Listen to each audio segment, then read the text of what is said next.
got all these ETFs now. They're in it. They've been promoting it. They've been touting it. There's been Bitcoin commercials now for years. I mean, the top advertisers on cable TV are crypto companies. I mean, they're pumping and pumping and pumping and pumping and spending a lot of money to try to con the public into buying this stuff. And so, they've suckered a lot of people in, but there's a limit to how much longer they're going to be able to do it. You can't do it forever. The bottom is going to drop out, And as far as the NASDAQ, look, I mean, there's a lot of liquidity. There's a lot of inflation. It's been driving tech stocks higher. I'm not short these stocks. I mean, I think the market could go up because I think the dollar is going to go down. But at least in the tech stocks, a lot of these companies are real businesses. They may be overvalued, but they have some value.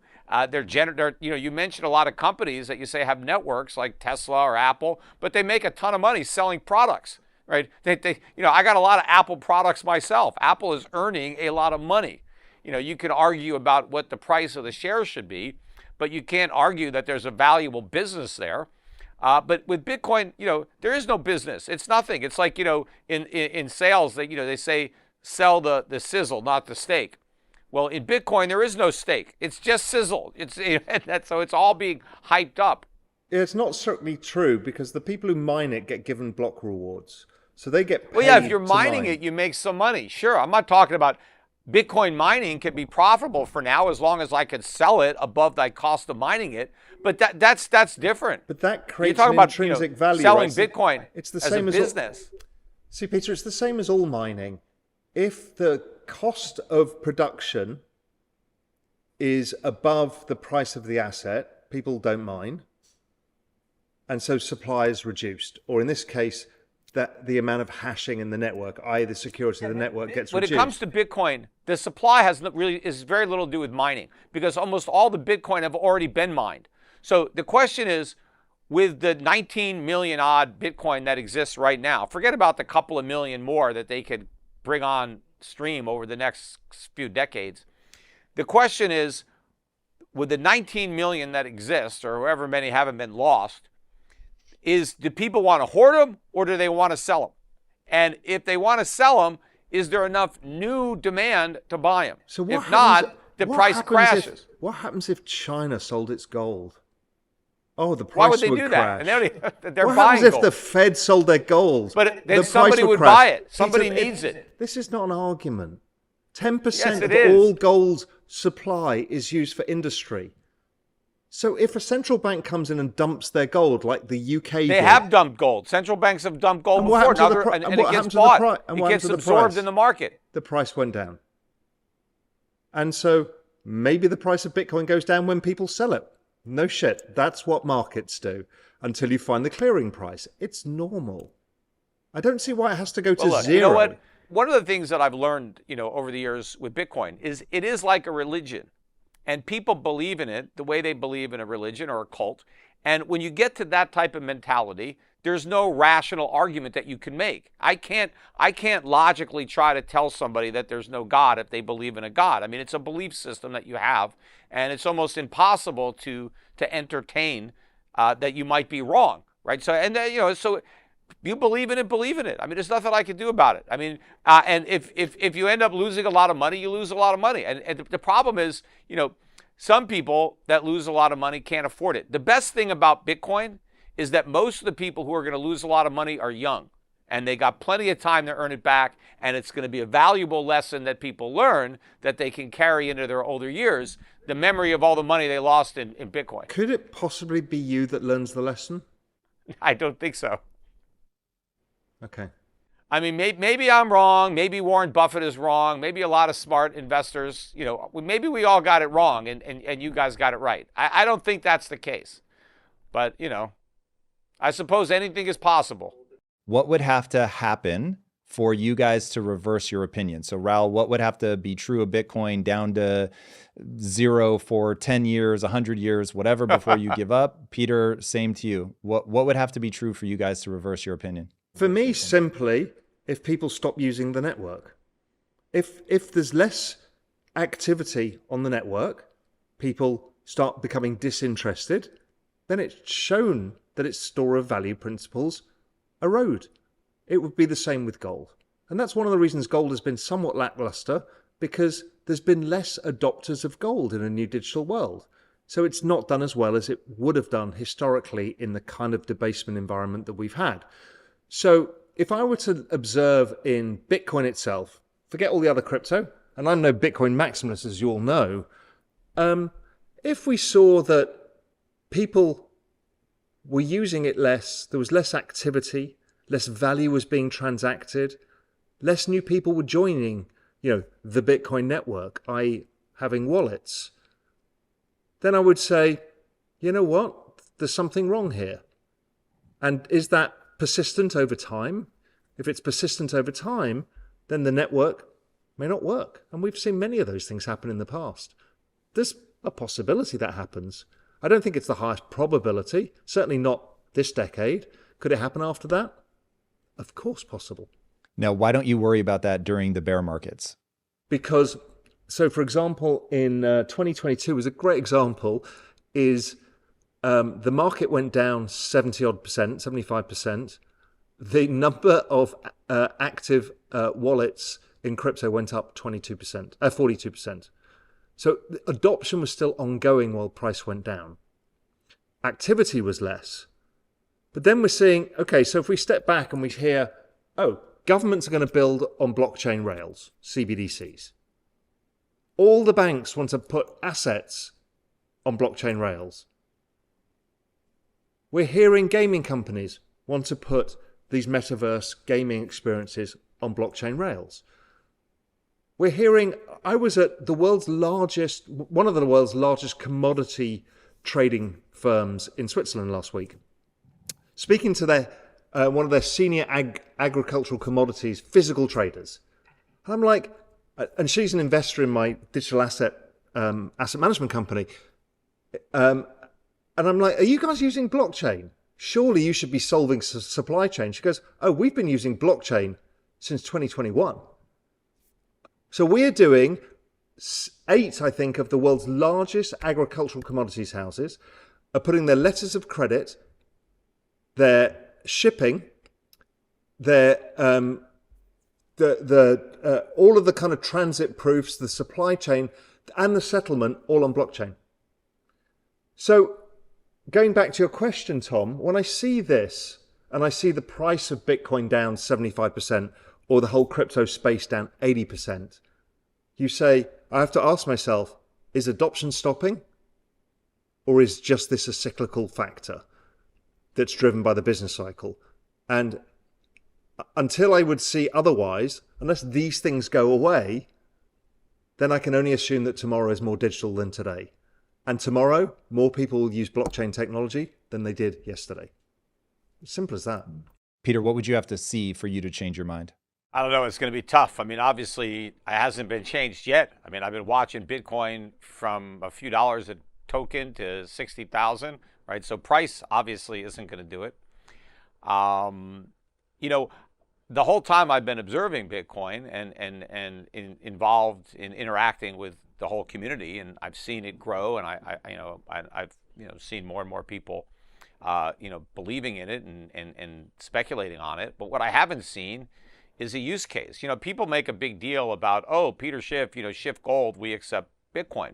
Well, we started early on with working with BitPay, where we enable people to take their Bitcoin through BitPay, and BitPay just lets you sell your Bitcoin kind of point of sale and get dollars to buy gold. But I haven't seen any real increase. It's a tiny part of our business. Every once in a while, somebody buys gold with Bitcoin, but they don't actually buy it with Bitcoin. They sell the Bitcoin, and then they buy the gold with dollars. But I remember back in 2017 when Bitcoin kind of popped on everybody's radar for the first time, because it kind of went from obscurity, and it had that big run to 20,000 from under 1,000. All of a sudden, people started talking about it. A lot of companies started to announce, we're gonna sell products in Bitcoin. We're gonna accept Bitcoin, and there was like a rush of that, and that all went away. I mean, nobody today is talking about how they're taking Bitcoin. I mean, the only company, AMC, the movie, the meme stock for a while, they said, we're going to take Bitcoin at our theaters, just part of the mania. That stock is down like 99%, since that I got hyped up. Elon Musk announced at one point he was going to sell cars for Bitcoin. And I don't know how many months later he pulled the plug on the whole thing and said, no, we're not doing it anymore.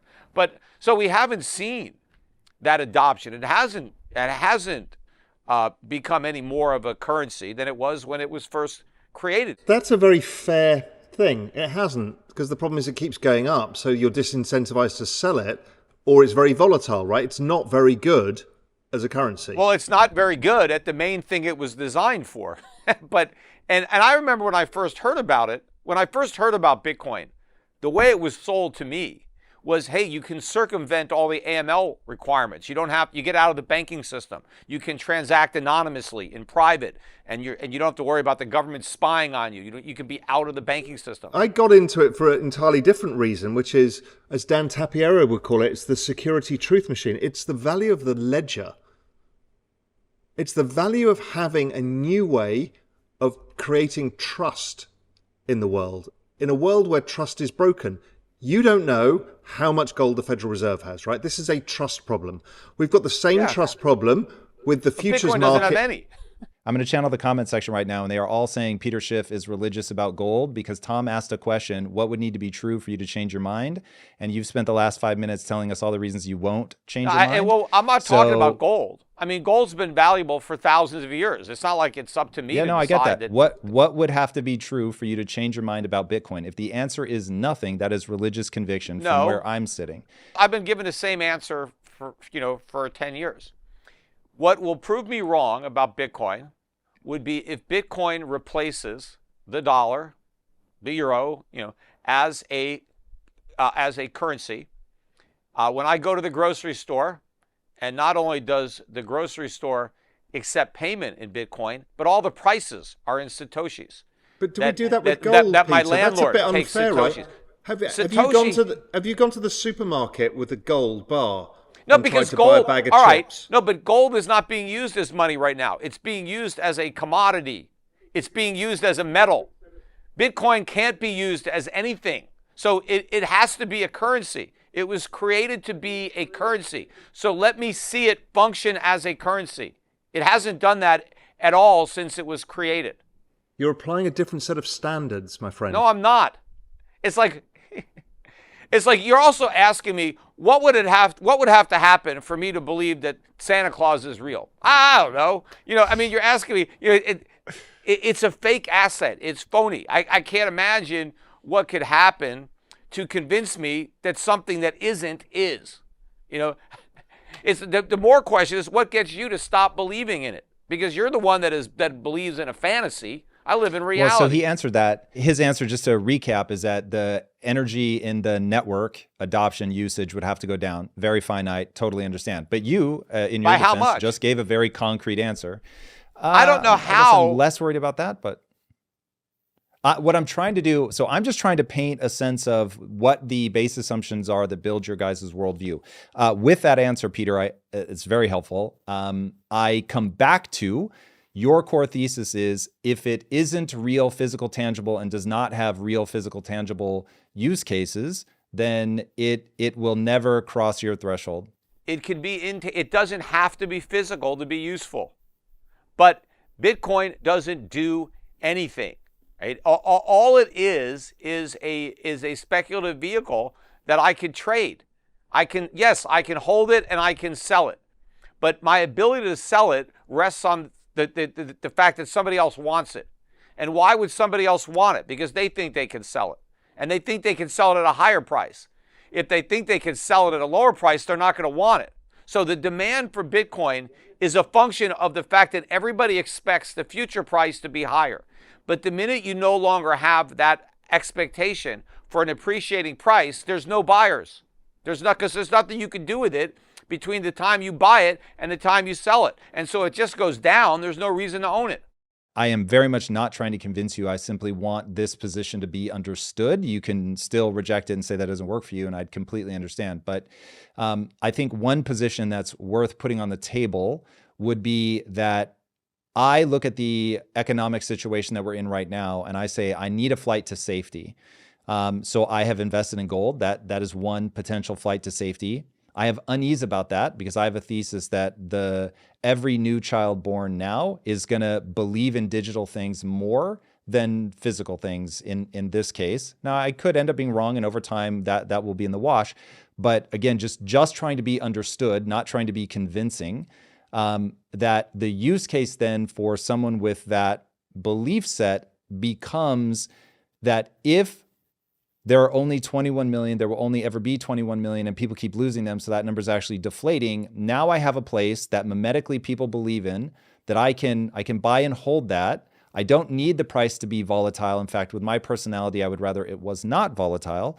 And now as it matures, there's no volatility, or at least low. There's a place for me to park my money that cannot be inflated. Now I feel good. Buying Bitcoin today at $60,000 a Bitcoin, do you think that's safe? Do you think it's a safe place for your money? Do I think it's safe? No, I don't think anything is safe in a short time horizon. On a long time horizon right now, it feels the safest. But even if in the short run it can go from 60,000 to 20,000, you still think it's safe, even though you might need to sell it when it's 20,000. Well, so again, I don't consider myself a partner in this debate. I'm merely trying to steer it. So I just want to make sure that idea is understood. Again, rejected is fine. Just trying to place it as a thing to be understood, because I think this is the core thing that breaks between, again, you guys as archetypes. That's where I think this breaks, is when I look at Bitcoin, and now I'm just speaking about Bitcoin, I see, that's an inflation hedge that resonates with me because I believe in the same thing that Raoul happens to believe in, which is the network effects. Just mimetically, people believe in it. And then I ask myself, when I say is tomorrow going to be more digital than today, I mean, will people have a baseline understanding of the world as a digital place or a physical place? I think they will have a baseline understanding of the world as a digital place more than a physical place. Now that may have horrendous knock-on effects. I'm not even speaking to that. I'm just saying I think that is where it's going. Maybe you're right, maybe you're wrong. But regardless, buying Bitcoin is not safe. It's highly speculative. You're speculating on a bunch of things that you think might happen, but you're not playing it safe. Nobody should operate under the delusion that I'm buying Bitcoin because I want to play it safe. You should not put any money into Bitcoin that you are not 100% willing to lose, all of it. So if you're saying, yeah, this is risk money, I could lose every penny that I put into Bitcoin, and I'm okay with that. I mean, I hope I don't lose all my money. I hope it goes to the moon and I buy a Lambo. But if I lose it all, I'm okay because I got other resources that I can fall back on. That's how you have to look at it. You can't think that, I'm going to put my money all my money in here because it's real safe. Yeah, I think that's a very, very fair point and is exactly how I look at it. So just to put a fine point on it, so for you to change your mind, it would have to become a currency that replaces the dominant currencies in use today. Yeah, it'd have to achieve some kind of scalability as a medium of exchange, unit of account. And yeah, eventually the volatility would obviously have to go away. It'd have to stabilize, at some price. It could gradually rise, over time, slowly, depending on, how much inflation there is in other currencies, but maybe no other currencies, maybe all the other currencies go away and all that's left is Bitcoin, right? That's all we have left. There's no more euro, there's no more yen. The US government wants Bitcoin. Bitcoin is how you pay your taxes. Bitcoin is, if you get a welfare check, it's Bitcoin. That's what you get, right? If all this happens, then I guess I was wrong. But if all it is a speculative vehicle, if all we have is more ways to bet on the direction of the price, then nothing has been proven. And yeah, the price could go up. Could it go from 60,000 to 100,000? It could. But it could go from 60,000 to 10,000 or a lot lower. And my question would be, and I'm sure if Bitcoin falls today from 60,000 to 20,000 or 10,000, all the people who have been telling me how great it is, they're going to be saying the same thing. And they're going to be saying, well, don't worry, it'll come back. It'll come back. Well, maybe not. Maybe it won't come back. Maybe the next time it really drops, it'll just drop again. There's no way to know. They always say past performance is no guarantee of future results. So just because Bitcoin has come back in the past doesn't mean it's going to come back in the future. Do you do speculative investing? Do you have a portion of your portfolio? Yeah, I mean, I do. I mean, I've been buying, that's what I said. I bought a lot more gold stocks this week. I regard that as highly speculative, but I bought them. I think, I think they're cheap. I think I'm going to make a lot of money on my gold stocks. We'll see. But I know I'm speculating. I didn't buy any physical gold. But I bought gold stocks. Now, when I buy gold stocks, I own some physical gold because the gold mining companies have gold in the ground. They haven't mined it yet. So as a stockholder, I have a share of that unmined gold. Okay, as for both of you, when you're speculatively investing, do you look for volatility or do you avoid it? Raoul? If I'm speculatively investing, I'm looking for volatility with a risk-adjusted return that I think is in my favor. Obviously, we get bets wrong, we get bets right. That's the idea. So you look for a strong trending asset with some hypothesis that is relatively provable over time that should continue to drive the asset, whether it's the Indian stock market, a technology company, or Bitcoin, or even gold. Volatility is something you want if you're a trader. I mean, if you're trying to trade a lot, then you need trade, volatility Peter. to trade. But I don't trade. when I talk about speculating in an asset like a mining company, I'm not looking for the volatility. I'm looking to buy something that I think is cheap. But I'm also hoping that there's a catalyst so that in the future it will become expensive. And so I want to buy something when I think it's cheap and not a lot of other people want to buy it. And I want to hold it till I think it's expensive and everybody wants to buy it. And I may be wrong, right? I'm making a gamble because I'm betting on things changing. I'm betting on whatever exists today, whatever perception people have, that those perceptions are wrong and they're going to change in the future. And so I don't care about volatility. I mean, I just want to buy. I care about price. I want a low price.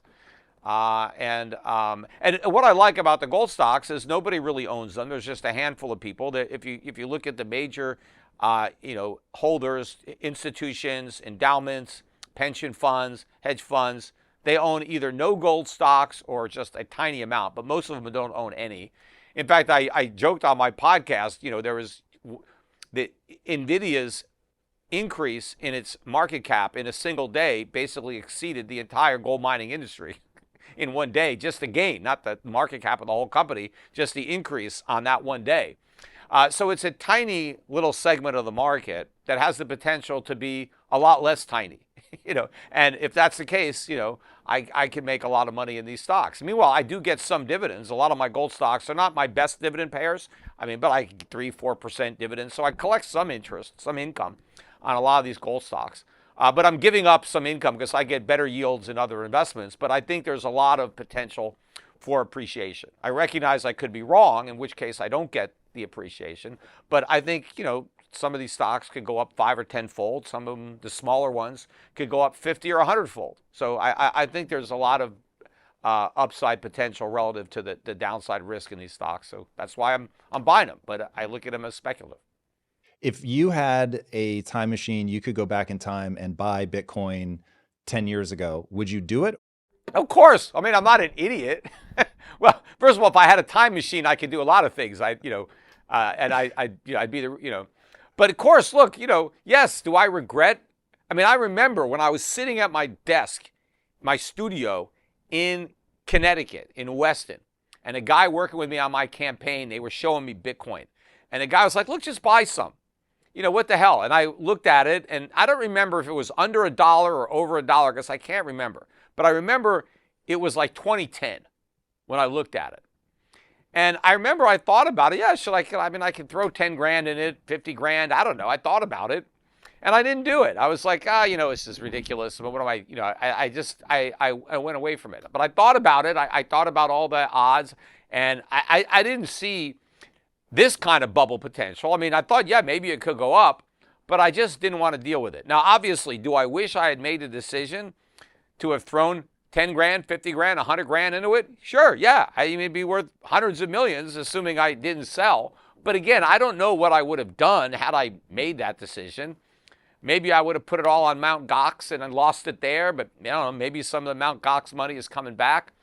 I don't know what I would have done if I had bought it. But yeah, clearly, I wish I'd have bought it, But, I would, even if I had bought it, even if I would have bought it, I wouldn't have told other people to buy it. I would have had to kept quiet about it because I never believed in it.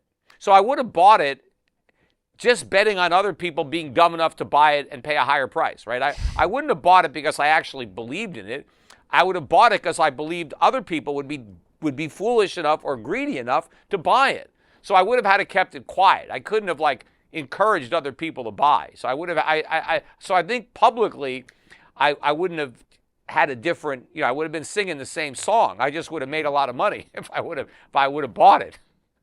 So you don't think there's a remote chance you might have been more enthusiastic about it had you have bought it, been involved in the community, made some money, attended some of these conferences, saw what's going on with the technology? Could it have been a different Peter Schiff? And it could have been Schiff Crypto written on the wall there? I think there's a chance it could have been, and maybe you missed it. Well, look, I like to think that I have integrity and that I would have had the same outlook. But is it possible that had I bought it, like so many other people did, might the fact that it went way up, might I have decided that rather than being a lucky gambler, I was some kind of a genius?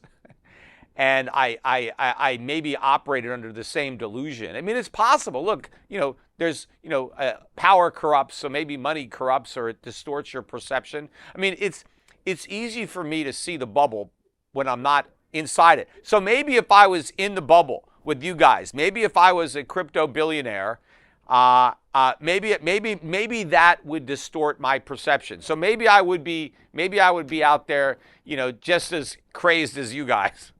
Peter, in what world do you think it's acceptable to insult asset holders and think that's a normal thing? That they're idiots, they can't see it, they're speculating. Why has that become an acceptable way of interaction? I don't do it to Apple shareholders. Well, I mean, look. It's not. So there's some sort of psychology around gold that it feels like it's being threatened. And that therefore there's an attack. Look, there's an attack going back. I mean, it's kind of strange. I remember, Raoul, I talked to a lot of people during the 1990s who were in love with various .com stocks, and they all went to zero. I talked to a lot of people who thought they would get rich owning their home and multiple homes during the real estate bubble.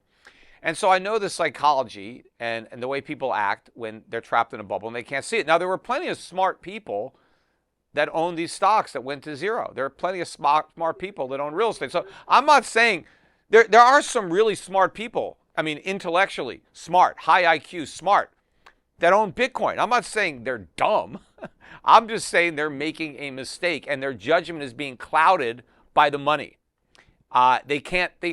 Everything is going to be obvious in hindsight. See, a lot of the things that I was saying when I was warning about the housing bubble and the subprime market, a lot of the things I was saying in 2003 and 4 and 5 and 6 that were being dismissed, all of a sudden people were saying the same thing. Oh yeah, of course, yes, that's. Peter, are house prices higher or lower than they were then? Are technology stocks higher or lower than they were? A lot of them went to zero. It doesn't matter. Last time I checked, the Nasdaq is up. Zero. Yes, if you bought Amazon, if you bought eBay, if you bought, there are some stocks that made it, but if you bought Pets.com or the Globe.com, you lost everything. There were a lot of stocks. Most of them went to zero. You just need to own the Nasdaq. It's an index and it has the top 100 technology companies. So the bad ones get dropped out, the good ones survive, and you made an enormous amount of money by backing technology. But you're saying that people were stupid to buy technology in 1999. No, I'm talking about individual stocks. That I'm talking about. People were they were cult-like. You would have picked the stocks better than those people for sure, because you saw it was all a bubble. Remember, the Nasdaq went down from 5,000 to 1,000, so it went down 80%. And the only reason it didn't go down 90% was because the Fed slashed interest rates to 1%. It's up 15, and so you had the Fed rescue the market. It's up 15x. I know where it is now. It's another bubble. So let's see where the next bottom is. You know, I mean, it's not. I mean, it's a serial bubble blowing. It's the same inflation that you're talking about that is driving these asset bubbles. I'm not denying that happened. You know, and I own some stocks that are into technology that have gone up 10 to, I don't own none of these stocks. I have some. So out of interest, what value do you get out of owning your gold? What is it that it does for you? Gold is a small part of my portfolio, physical gold, but it's a store of value. It's a safe haven. It's an insurance policy. I look at gold.